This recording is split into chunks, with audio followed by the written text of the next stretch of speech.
여러분의 시간은 지금 어디로 흐르고 있나요? 우리는 종종 인생이 너무 짧다고 말하곤 하죠. 근데 어쩌면 진짜 문제는 시간의 길이가 아닐지도 모릅니다. 오늘 이 책의 내용을 통해서 우리가 잃어버린 시간과 삶의 본질에 대한 깊은 통찰을 함께 들여다볼까 합니다. 인생은 왜 이렇게 짧을까? 이런 생각 다들 한 번쯤은 해보셨을 거예요. 대부분의 사람들이 시간이 너무 빨리 흘러가서 인생은 뭐 제대로 해보지도 못하고 준비만 하다 끝나버린다고 한탄하잖아요. 이게 비단 오늘날 우리만의 생각은 아니라고 해요. 역사상 가장 위대한 인물들조차 똑같은 말을 했으니까요.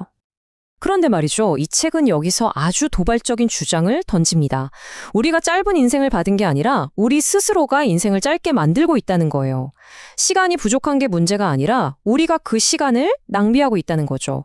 바로 이 생각의 전환이 오늘 우리가 탐구할 핵심입니다. 자, 그럼 이 놀라운 통찰을 따라서 함께 여정을 떠나볼까요? 먼저 시간이 정말 부족한 건지 질문을 던져보고 우리가 시간을 어떻게 낭비하는지 또 그 때문에 잃어버린 진짜 삶은 뭔지 살펴볼 겁니다. 그리고 마지막으로 행복으로 가는 길과 충만한 삶을 위한 태도에 대해서도 알아볼게요. 자, 첫 번째 여정입니다. 시간이 정말 부족할까요? 앞서 말했듯이 위대한 의사는 인생은 짧고 학문은 길다고 했고 철학자 아리스토텔레스마저도 인간의 수명이 너무 짧다고 불평했죠. 이처럼 인생이 짧다는 한탄은 아주 오래되고 보편적인 감정인 것 같아요. 하지만 이 책에서는 우리의 인생을 재산에 비유하는데요. 이게 참 재밌습니다.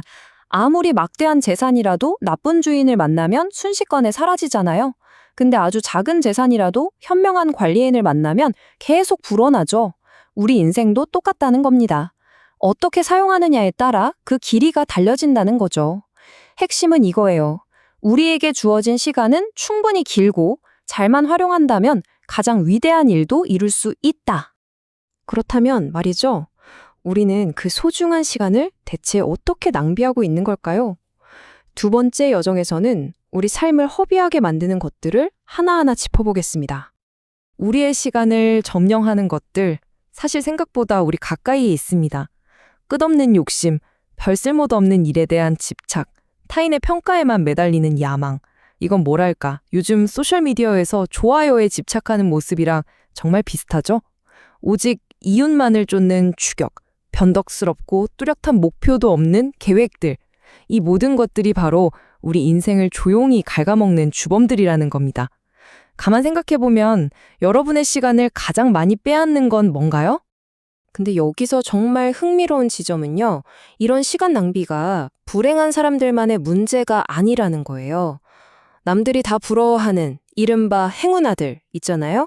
부와 명예를 다 가진 사람들. 이들조차 그 재물이라는 무거운 짐에 짓눌려서 살아간다고 합니다. 수많은 사람들에게 둘러싸여 있지만 정작 자기 자신을 위한 자유는 단 한순간도 누리지 못하는 거죠. 부자든 아니든 이렇게 시간을 낭비하면 그 결과는 모두에게 똑같이 찾아옵니다. 우리가 궁극적으로 잃게 되는 건 뭘까요? 그건 바로 진짜 삶, 그 자체입니다. 이 책에 나오는 이 문장은 정말이지 뼈를 때리는 것 같아요. 우리가 살아가는 시간의 대부분이 사실은 진정한 삶이 아니라 그냥 흘러가 버리는 시간에 불과하다는 거잖아요. 온갖 욕망에 갇혀서 정작 자기 자신에게는 돌아오지 못한 채 우리는 인생의 아주 작은 조각만을 겨우 살아내고 있는 셈입니다. 이 두 가지 상태를 나란히 놓고 보면 그 차이가 정말 확 와닿는데요. 그저 흘러가는 시간 속에서 사는 사람은 남을 위해 자신을 다 소진하고 결국 죽음 앞에서 두려움에 떨게 됩니다. 반면에 진정한 삶을 사는 사람은 모든 순간을 의미 있게 꽉꽉 채우죠. 낭비되는 시간이 없으니까 마지막 날에도 죽음을 향해 당당히 걸어갈 수 있는 겁니다. 자, 그럼 이제 어떻게 해야 할까요? 어떻게 하면 이 흘러가는 시간에서 벗어나서 진정한 삶, 즉 행복으로 가는 길을 찾을 수 있을까요? 네 번째 여정에서 그 해답을 한번 찾아보겠습니다. 책에서는 먼저 행복의 역설이라는 걸 이야기하는데 이게 뭐냐면요. 만약 우리가 잘못된 길 위에 서 있다면 행복을 향해서 열심히 달리면 달릴수록 오히려 행복에서 더 멀어진다는 거예요. 이게 진짜 우리가 빠지기 쉬운 가장 큰 함정이죠. 노력보다 더 중요한 건 올바른 방향이니까요. 그래서 올바른 여정을 위해서는 바로 이 세 단계가 필요하다고 합니다. 첫째, 내가 가야 할 목적지를 명확히 정하고, 둘째, 그 길을 이미 가본 길잡이의 도움을 받고, 그리고 셋째, 이게 가장 중요한데요. 바로 다른 사람들이 많이 간다고 해서 무작정 따라가는 군중의 길을 피해야 한다는 겁니다. 다섯 번째 여정입니다.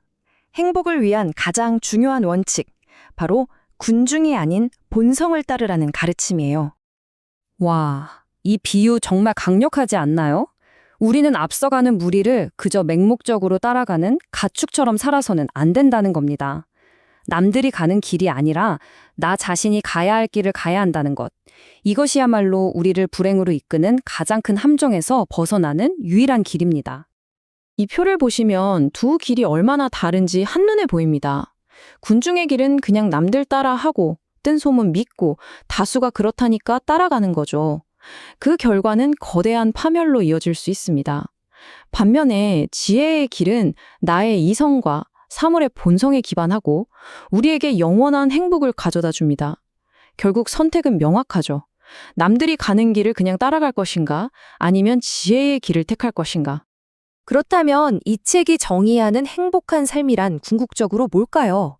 한마디로 자신의 본성을 따르는 삶입니다.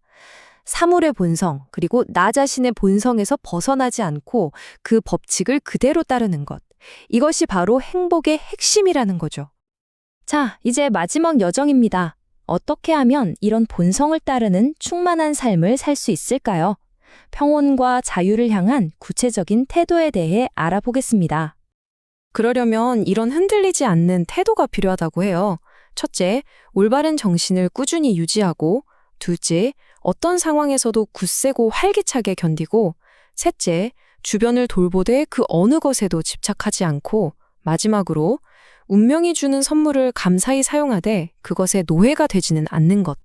결국 핵심은 이겁니다. 우리를 순간의 쾌락으로 들뜨게 하고 미래에 대한 불안으로 두렵게 만드는 것들로부터 딱 벗어날 때, 그때 비로소 흔들리지 않는 평온과 진정한 자유가 찾아온다는 거죠. 이것이 바로 이 책이 제시하는 충만한 삶의 모습입니다. 오늘 이야기는 여기까지입니다. 마지막으로 여러분께 이 질문을 꼭 드리고 싶네요. 여러분은 지금 진정한 삶을 살고 계신가요? 아니면 그저 시간을 보내고 계신가요? 이 질문에 대한 답을 찾아가는 여정이 바로 여러분의 진짜 인생이 될 겁니다.